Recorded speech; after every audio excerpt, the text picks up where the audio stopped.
Galveston, Texas.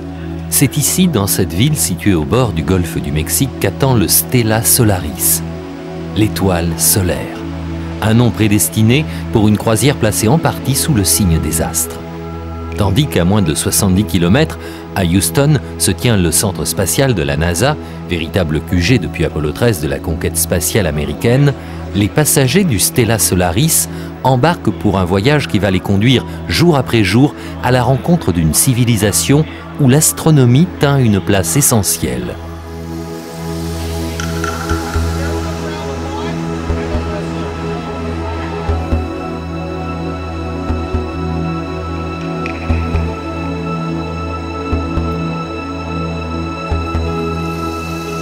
Lentement, le Stella Solaris quitte Galveston et entame une longue traversée de 2 jours au travers du golfe du Mexique en direction de la péninsule mexicaine du Yucatan.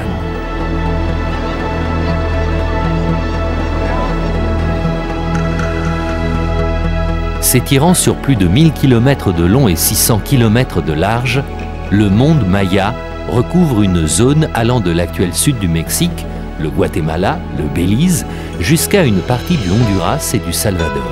Ainsi, de l'aube de notre ère jusqu'au XVe siècle, magnifiques, puissantes et mystérieuses, les cités de Tulum, Chichen Itza, Copan et Tikal rayonnèrent de 1000 feux sur le monde Maya.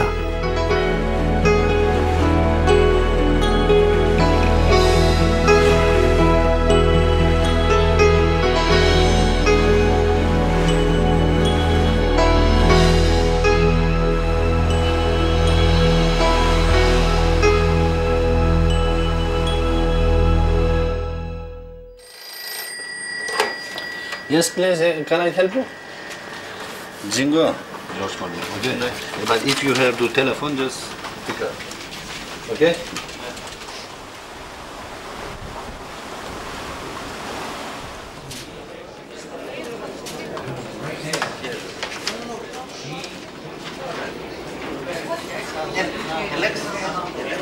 Durant ces 2 jours de navigation depuis le départ de Galveston, les passagers ont pris le temps de faire connaissance avec leur bateau. Les côtes du Mexique approchant, certains en profitent pour recueillir d'ultimes conseils. Vous prenez ces fiches, vous sortez, vous prenez votre taxi, vous faites ce que vous voulez toute la journée. D'autres plus studieux relisent avec application les notes fournies par les conférenciers du bord.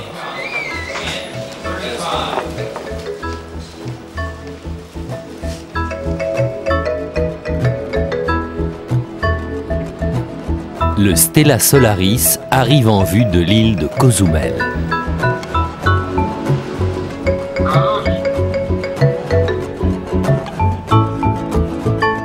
Occupé par les Mayas pendant 2000 ans, Cozumel demeura ensuite presque complètement oublié.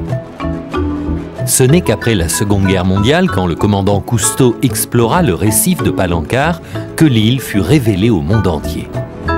Depuis lors, Cozumel est un des lieux les plus touristiques du Mexique et l'une des escales les plus recherchées par les navires de croisière venant de Floride.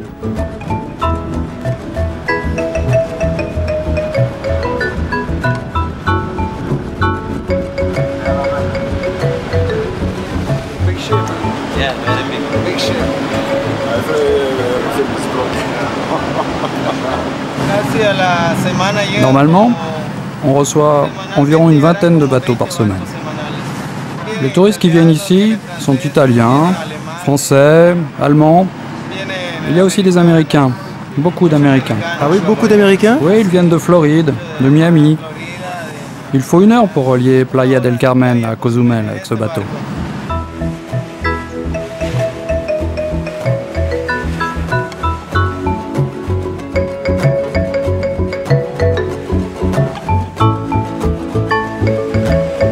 La beauté de la mer, dont la couleur à l'approche du rivage se change en bleu turquoise d'une transparence inouïe, ne doit pas faire oublier que le temps dans cette partie des Caraïbes est souvent imprévu et la mer parfois dangereuse.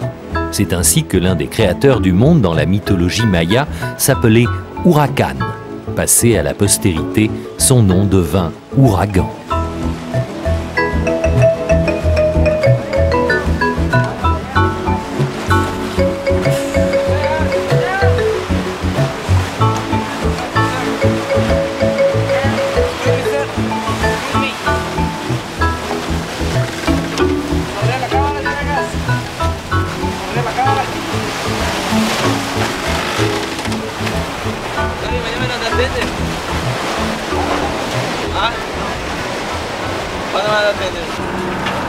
Nous arrivons à Playa del Carmen, petit bourg touristique réputé pour ses plages et point de départ vers le site maya de Tulum.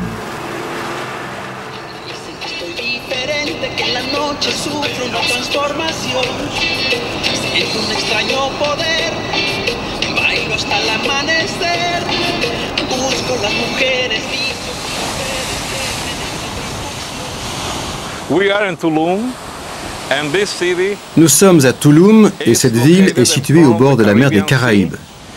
Les Mayas ont construit cette cité en l'entourant d'un mur d'enceinte et en utilisant la protection du riff corallien de ce côté. Palancar, le nom de ce riff, est le plus long d'Amérique. Il va de San Pedro Sula en Amérique centrale jusqu'à Isla Mujeres, près de Cancún.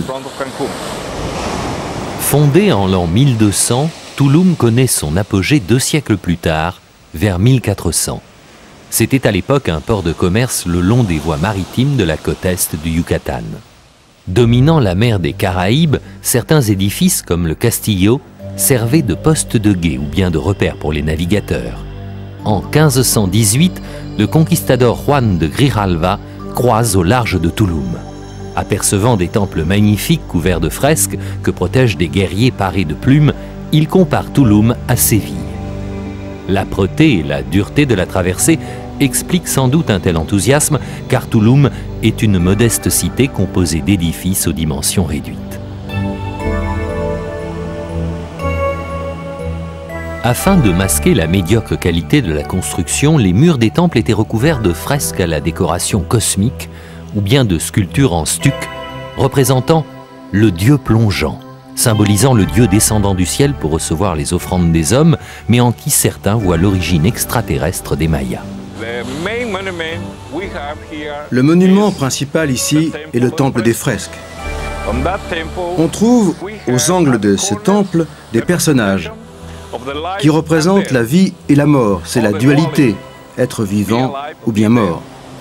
Le premier du côté sud est vivant et ses yeux sont ouverts. Le second du côté nord représente la mort, ses yeux sont fermés.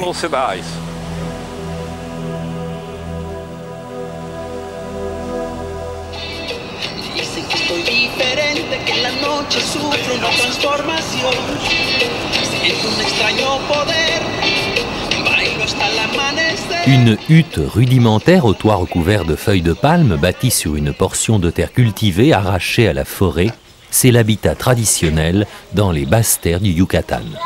Les descendants des Mayas sont environ 6 millions. Après avoir subi la conquête espagnole et le choc culturel de la colonisation, ils sont encore aujourd'hui rejetés comme des citoyens de second rang, les indios.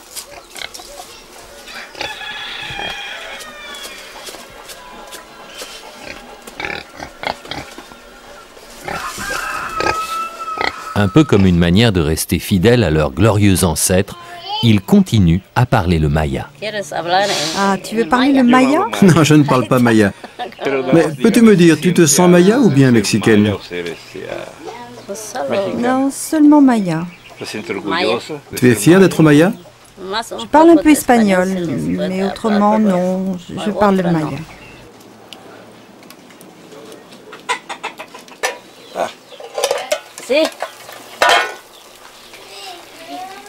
C'est quoi? Des haricots? Beans.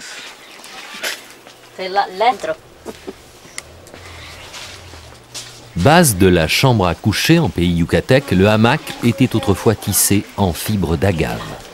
Il est aujourd'hui remplacé par des fils de coton. Vous l'avez acheté ou bien vous l'avez fait ce hamac? Ah, vous l'avez acheté.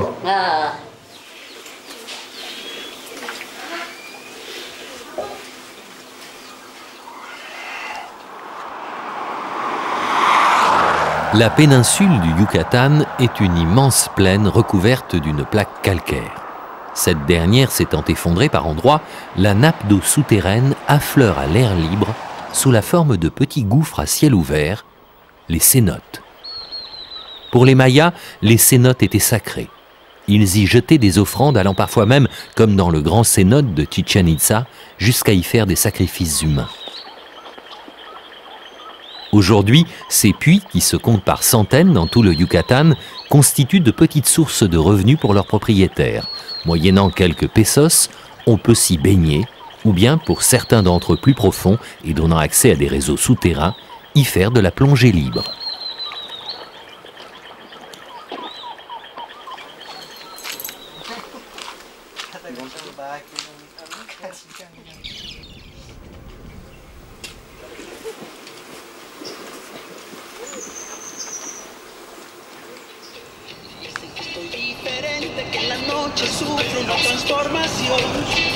Pénétrant plus avant à l'intérieur de la péninsule, nous arrivons à Valladolid, seconde ville du Yucatan après Mérida. Durant la seconde moitié du XIXe siècle, le Yucatan fut secoué par un violent conflit qui opposa Mayas et Blancs, la guerre des castes. Lourdement imposés par l'administration, dépossédés de leurs terres au profit des grands domaines, les Mayas, armés par les colons anglais du Belize, récupèrent jusqu'à 90% de leurs terres ancestrales qu'ils tiendront contre le pouvoir de Mexico jusqu'à la fin du XIXe siècle, avant de subir de façon définitive la domination blanche.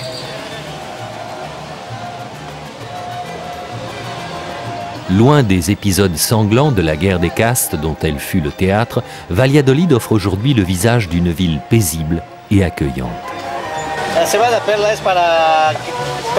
L'orge perlée, c'est pour les enfants qui sont déshydratés. Et tous les sirops de sapotillé, c'est pour soigner les maux d'estomac. Ah, c'est bon pour l'estomac? Oui, c'est bon pour soigner l'estomac. Et les autres? Le sirop de tamarinier, c'est simplement rafraîchissant.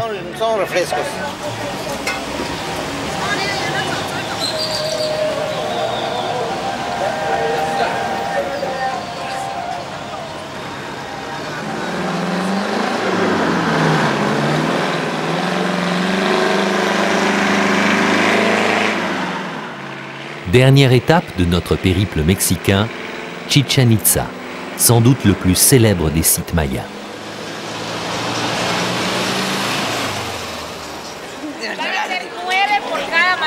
Nous sommes le 21 mars, jour de l'équinoxe de printemps.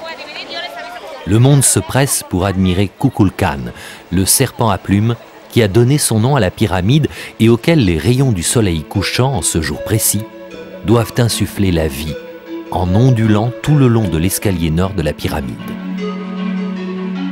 Malheureusement, le ciel couvert de nuages contrarie l'apparition du dieu et venus parfois de l'autre bout du monde pour assister au phénomène, les visiteurs attendent, désemparés. Le monde maya conserve tout son mystère. Mais quel secret renferme donc la pyramide de Kukulcán? De tous les édifices que l'on trouve ici, quel est celui qui t'impressionne le plus, ou bien celui que tu préfères? Celui-là, le Castillo. Parce que c'est ici qu'apparaît le serpent. Et parce que c'est le plus grand. Et puis, il y a les marches, 365 marches qui représentent l'année. Le Castillo est un véritable calendrier de pierre aux dimensions parfaites, harmonieuses. Ces 364 marches, plus une pour accéder au temple, représentent effectivement le nombre de jours de l'année solaire, mais les Mayas utilisaient d'autres unités de temps, comme le tun, d'une durée de 20 fois 360 jours, et surtout le katun, égal à 20 tuns, soit environ 400 de nos années. L'avènement d'un katun était célébré par la construction de nouveaux édifices, tels la pyramide à 4 escaliers de Chichén Itzá. Pourquoi tu attends ici? Pourquoi j'attends? Oui, attendre dans cet endroit. Parce que ça m'intéresse beaucoup. Parce que cet endroit date de milliers d'années. Je veux tout savoir sur cet endroit. C'est très joli. Et je veux savoir pourquoi les Mayas l'ont construit. Faisant face au Castillo, le temple des guerriers et celui des 1000 colonnes reflètent l'influence que transmirent aux Mayas du Yucatan les Toltecs, tribu venue du nord du Mexique au XIIe siècle. Les colonnes composées de tambours carrés sont sculptées de bas-reliefs représentant des guerriers toltecs ou des divinités.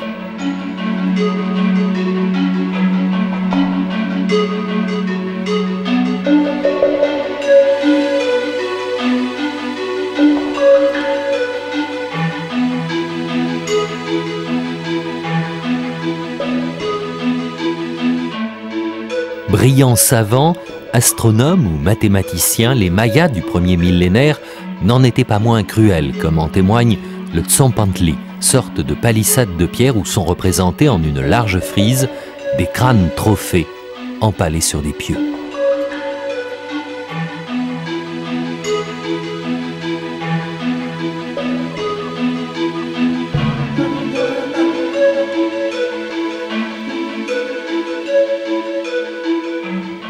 Chichen Itza fut abandonnée dans des circonstances encore mal connues à ce jour. Pourtant, au cours de la période coloniale qui suivit, le culte maya continua à être pratiqué secrètement sur les vestiges de l'ancienne cité.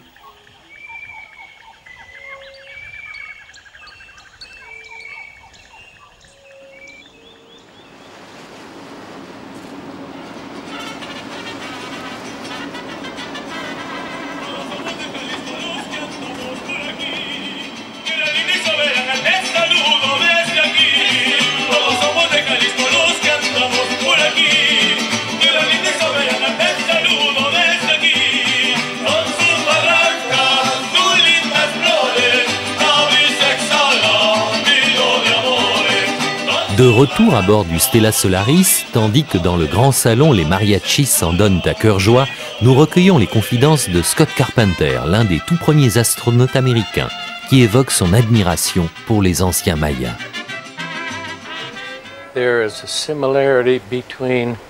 Il y a une similitude entre ce que faisaient les anciens Mayas et ce que nous faisons aujourd'hui dans nos explorations. Ils avaient cette fascination pour le ciel, comme nous l'avons nous-mêmes.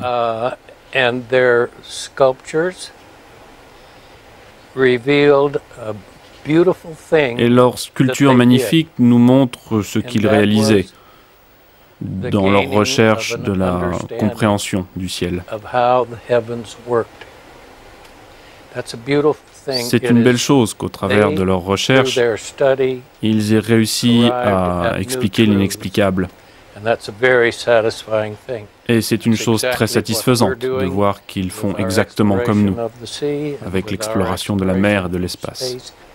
Nous apprenons qu'il y a une part d'inexplicable, et c'est ce que nous avons en commun avec les anciens Mayas.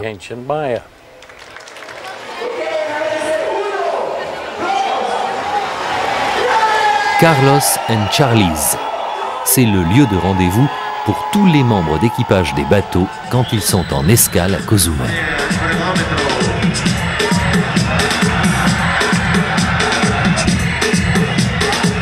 Et les marins du Stella Solaris n'échappent pas à cette règle.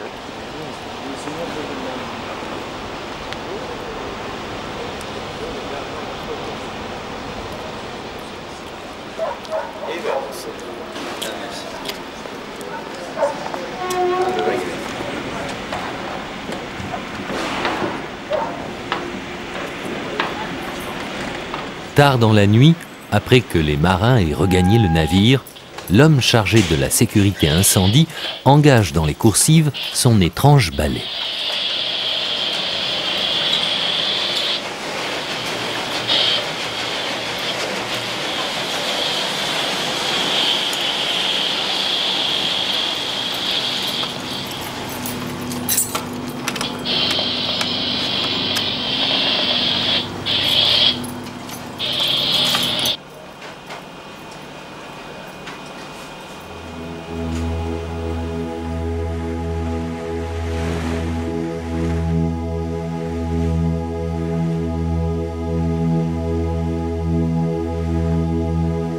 Au petit matin, dans la passerelle, le commandant Panorios étudie avec son second l'approche vers Belize City.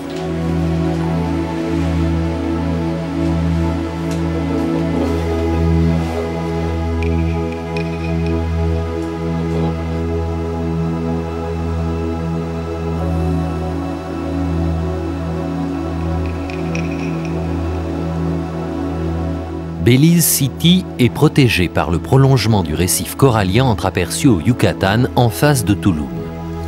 Second du monde après celui de l'Australie, il prend ici toute sa dimension.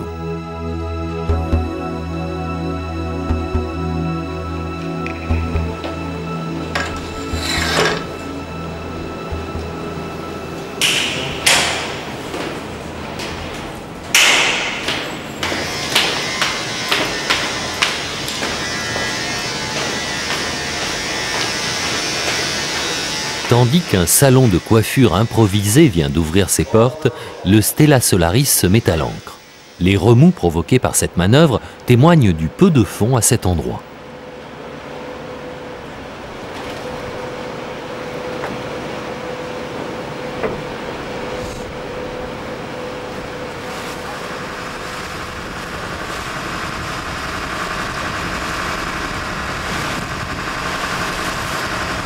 Exceptionnellement, le débarquement des passagers s'effectue ici à l'aide de bateaux rapides venus de Belize City.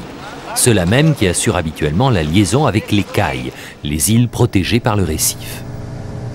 Quand on mesure la distance qui sépare le Stella Solaris du rivage, on comprend mieux l'utilité de ces embarcations très puissantes.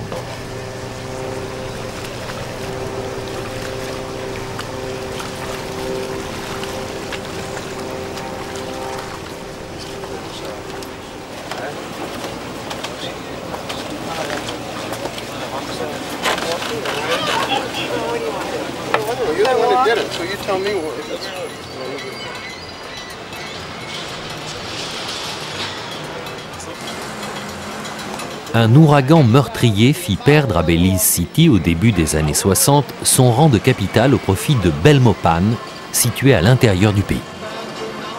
Jusqu'à son indépendance en 1981, le Belize s'appelait le Honduras britannique. De l'époque coloniale, Belize City a conservé un charme désuet, notamment dans le quartier central entourant Swing Bridge, le pont qui enjambe le fleuve. Créoles, métis, indiens composent la population du Belize, dont le groupe le plus important demeure toutefois les Noirs antillais, descendants d'esclaves. Quant aux Indiens mayas, ils ne représentent plus que 10% de la population.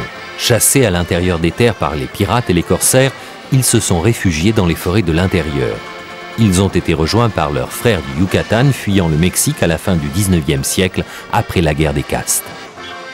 Avec moins de 180 000 habitants, le Belize est le pays le moins peuplé d'Amérique centrale, ce qui n'empêche pas l'amour de la patrie de s'exprimer, ne serait-ce qu'en chanson.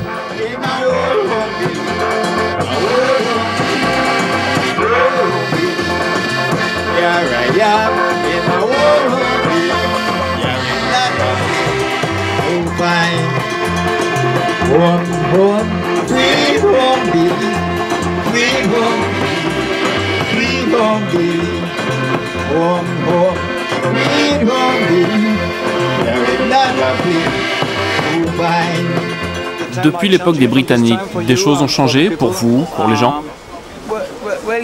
Oui, il y a une certaine différence. Plein de choses ont changé. D'une certaine manière, on a plus d'expérience dans plein de domaines, je pense. Finalement, quand vous avez envie de vous acheter un accordéon comme celui-là, eh bien vous le faites. Autrefois, avec mon père, ma mère, mes frères, avec tout le monde, on était trop nombreux, c'était impossible. Mon père et ma mère vivaient dans une ferme et il n'y avait rien, pas de cassette. Ma mère n'avait qu'une chose en tête, travailler pour se nourrir. Vous voyez ce que je veux dire?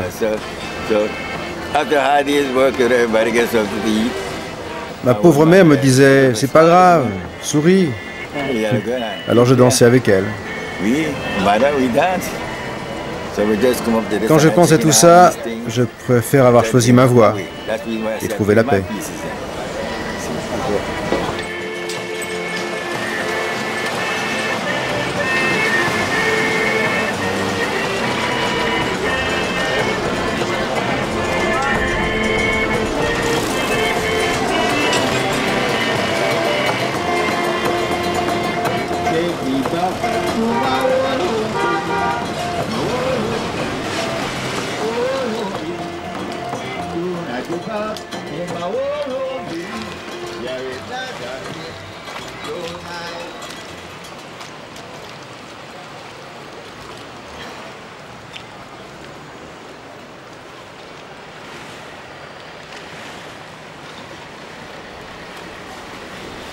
Descendant la rivière Belize, qui a donné son nom à la ville, nous rejoignons le Stella Solaris.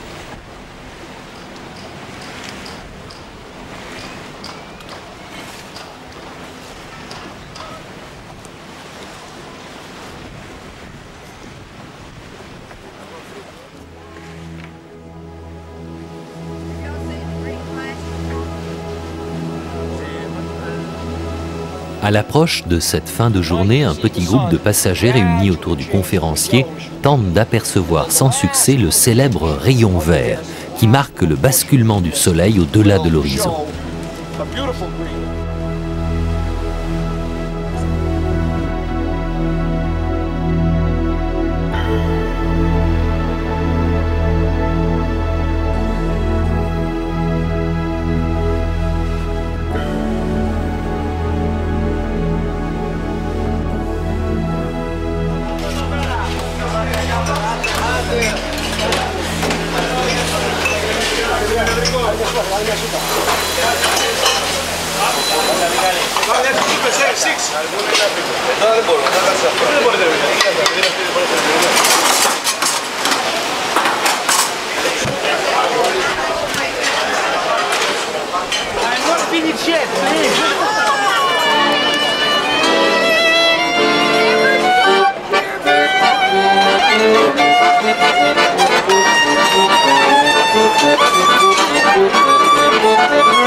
Puerto Cortés nous ouvre les portes du Honduras, pays qui recouvre la frontière sud du monde Maya. Lentement, le Stella Solaris s'approche du quai. Puerto Cortés est avant tout un port marchand et peu nombreux sont les navires de croisière qui accostent ici.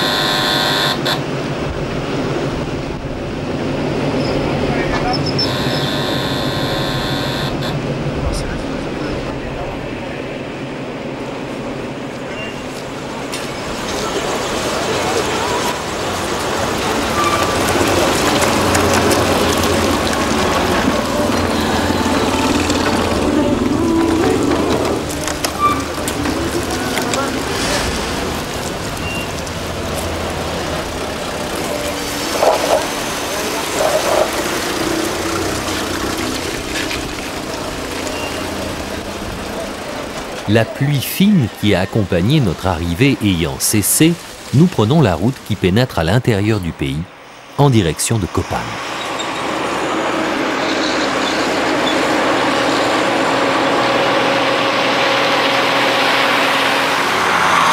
Situé à la frontière du Guatemala, le site de Copán est l'un des plus importants du monde maya. Avant d'arriver à Copán, nous nous intéressons à la culture du tabac qui constitue la principale activité de la région.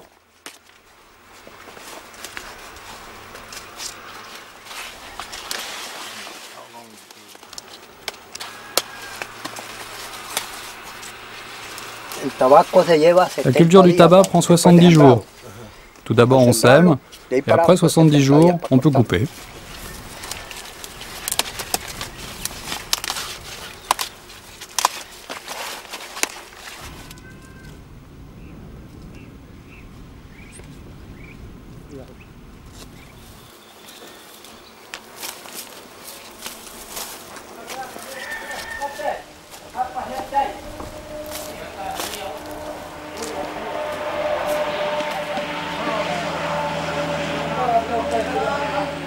Après la coupe, le tabac est entreposé dans un vaste hangar.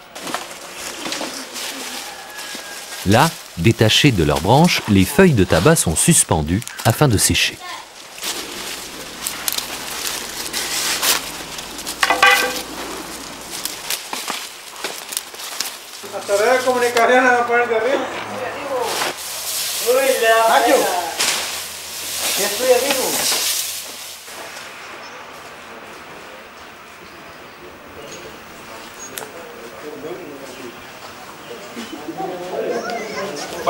Quelle est la différence entre le tabac qu'il y a ici et celui qu'on a vu en entrant?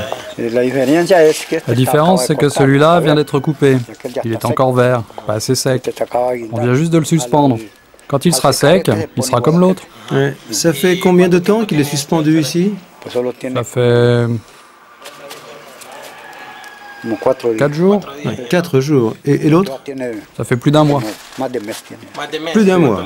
Et dans combien de temps il sera bon pour en faire des cigares? Lequel? L'autre? Oui, oui. Et il est déjà prêt.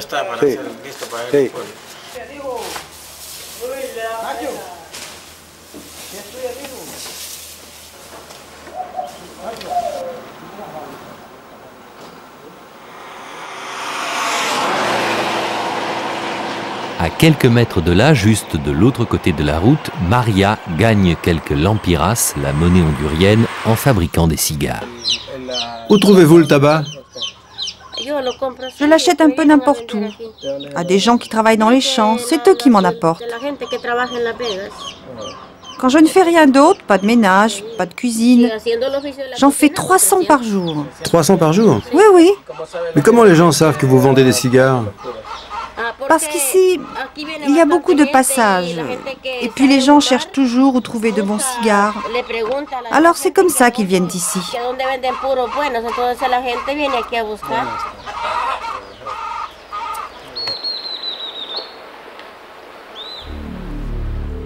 Là-bas, blotti au creux de ces montagnes marquant la frontière avec le Guatemala, se trouve Copan.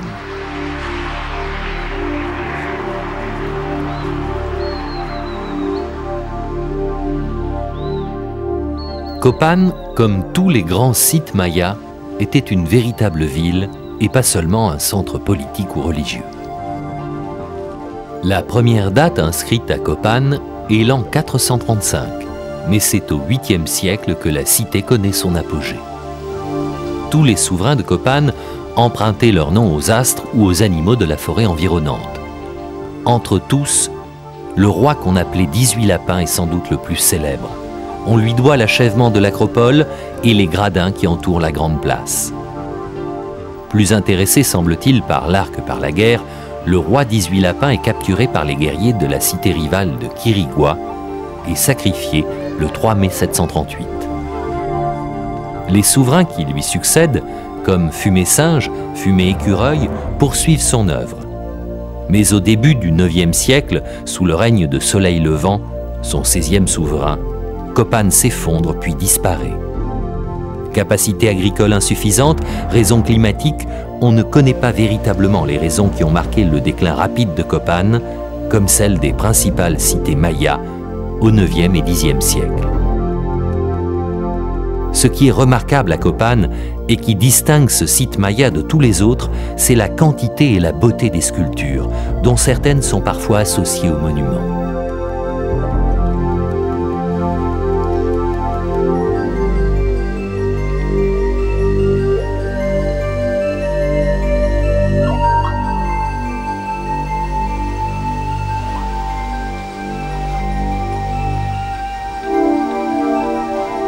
Mais les plus étonnantes et aussi les plus étranges sculptures de Copan réunies sur la grande place sont des stèles élevées à la gloire des souverains.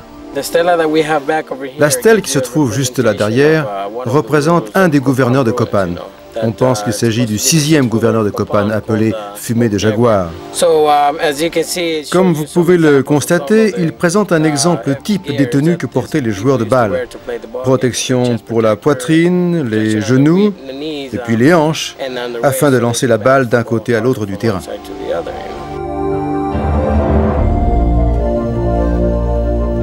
Élevée pour l'accession au trône de 18 lapins, cette stèle représente la terre sous la forme d'un monstre d'où semble émerger le souverain habillé d'un pagne de ceinture. Il tient entre ses mains un instrument symbolisant le sacrifice, tandis que sa tête est surmontée de l'effigie du monstre terrestre.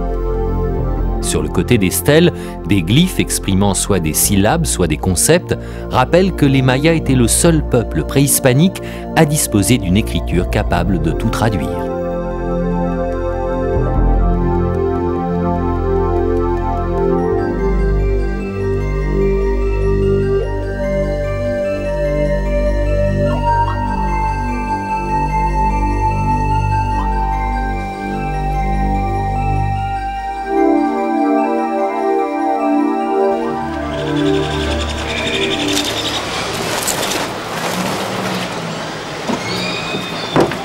¿Y es pequeña también? Sí, todo. ¿Ah? Tiene una madura también, ahí tiene limón.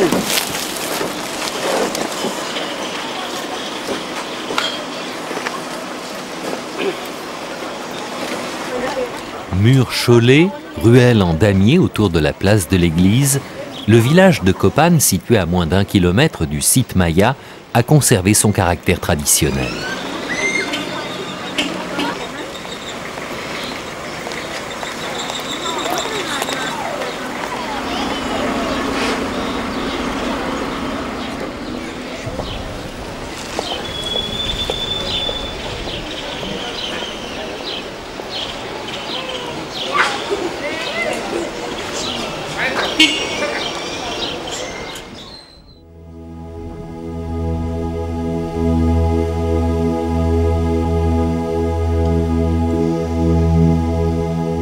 Le Stella Solaris arrive en vue de Roatan, situé à quelques kilomètres des côtes du Honduras.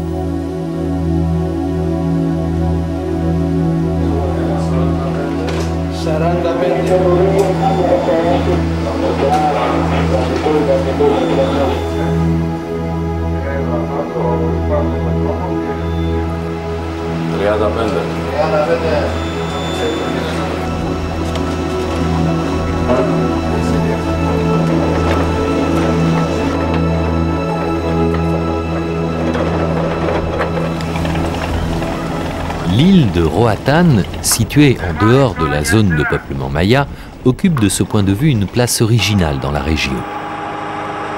Mais ce que les touristes viennent rechercher dans cette île paradisiaque, c'est un soleil radieux, une eau chaude et transparente.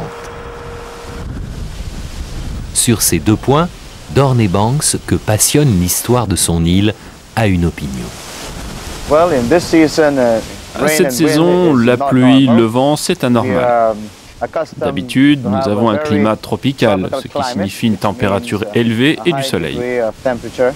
Mais compte tenu d'un facteur climatique connu sous le nom de El Niño, nous avons de grandes variations de climat en Amérique latine et en Amérique centrale.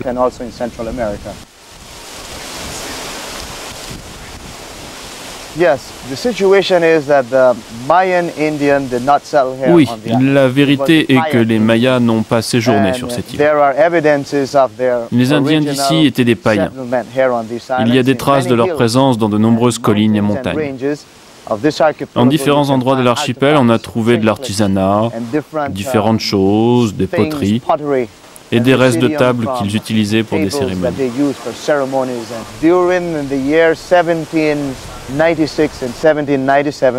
Durant les années 1796-1797, il y eut un soulèvement des Indiens et des esclaves noirs dans les Antilles, à Saint-Vincent, aux Grenadines.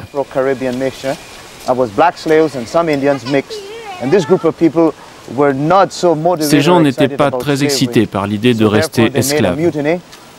Ils se mutinèrent. Aussi, le gouvernement britannique les embarqua de Saint-Vincent jusqu'ici, aux Caraïbes.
Le Stella Solaris s'approche de Santo Tomás de Castilla, la dernière escale de cette croisière à la découverte du monde maya.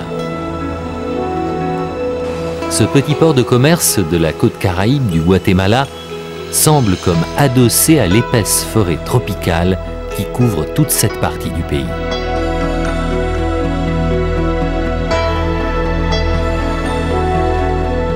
Survolant la jungle épaisse, nous prenons la direction de la province du Petén, où se trouve le plus beau et le plus mystérieux des joyaux de l'Empire Maya, Tikal.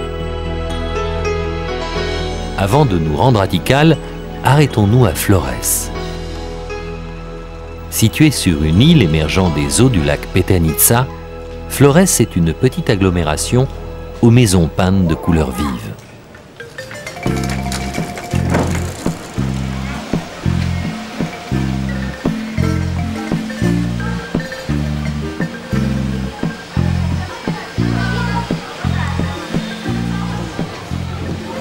Le marché de Flores n'a pas la richesse et l'exubérance colorée des marchés d'Antigua ou de Chichicastenango.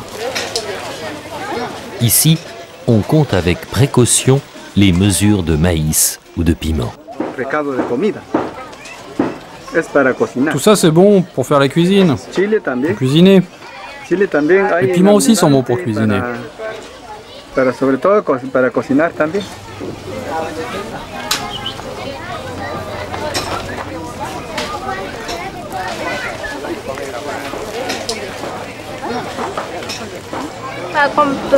On les utilise pour cuisiner avec les haricots et plein d'autres choses.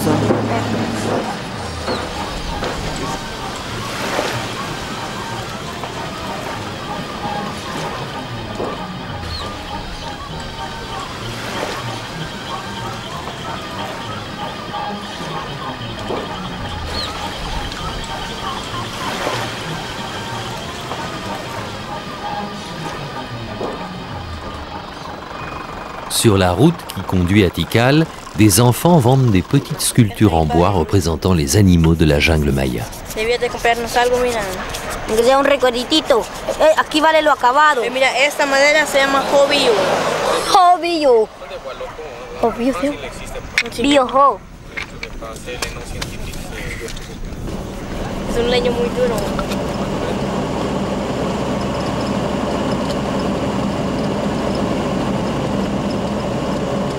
En nous enfonçant plus avant dans la forêt, nous rêvons déjà à l'aube, se levant sur Tikal.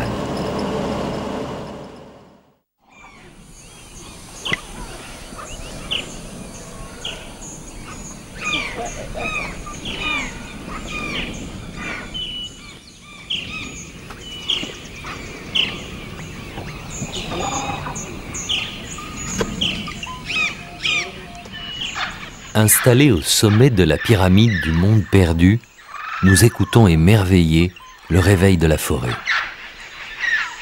Vol de toucans ou de perroquets, la nature semble ici avoir conservé sa magie originelle. Sentiment de partager le même spectacle que celui auquel assistaient, il y a plus de 1000 ans, les prêtres mayas, protecteurs de ce lieu sacré.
Tikal a été occupé par les Mayas dès 900 avant Jésus-Christ, mais connu son apogée entre 550 et 950 de notre ère. À cette époque, 10 000 habitants vivaient sur l'ensemble du site de Tikal, qui se trouvait au centre du monde maya, ce qui explique en partie son prodigieux développement. L'Empire Maya est un empire qui, entre 250 et 900 après Jésus-Christ, fleurit dans la forêt tropicale de l'Amérique centrale. On compte environ 2000 sites mayas, et le plus célèbre d'entre eux, c'est Tikal. Tikal, qui compta environ 4000 édifices, était considéré à cette époque comme la New York du monde maya. Tikal est composé d'un grand nombre de structures et de temples comme la pyramide du monde perdu ou bien celle du jaguar, témoin d'une activité architecturale de plus de 300 ans.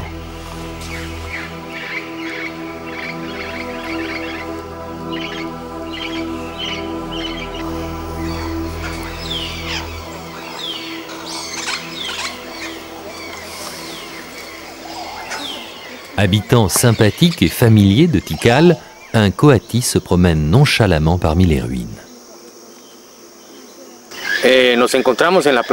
Nous sommes sur la Plaza Mayor qui constitue le centre de Tikal. L'élite assistait ici aux cérémonies données par les grands prêtres.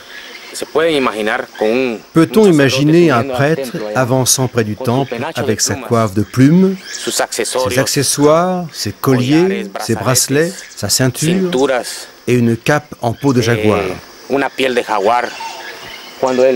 Quand le prêtre gravissait les marches de la pyramide, cela formait comme un serpent, de telle sorte qu'en arrivant sur la partie supérieure du temple, le peuple tout entier pouvait l'observer dans sa magnificence.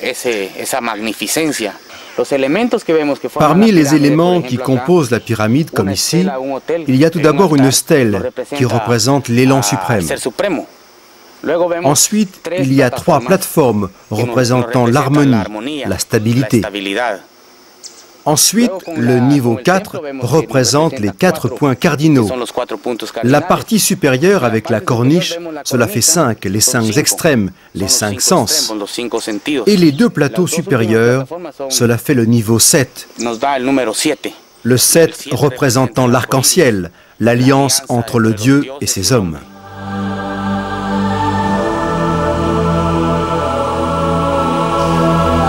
Le site, qui s'étend sur plus de 120 km², comprend 4000 constructions connues et 4 grandes chaussées permettant l'accès à l'occasion des cérémonies entre les différents temples.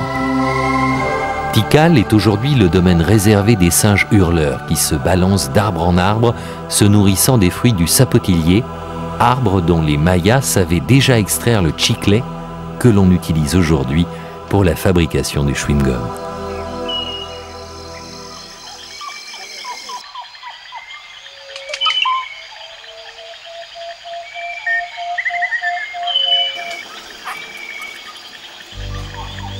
Au moment de l'abandon de Tikal par les Mayas, la grande plateforme de l'acropole du Nord supportait 8 temples funéraires. Ce monde disparu a gardé intact un pouvoir étrange. Ces vestiges reflètent la beauté et l'harmonie d'une civilisation dont les rois eurent pour nom pattes de jaguar, nez retroussé ou ciel orageux.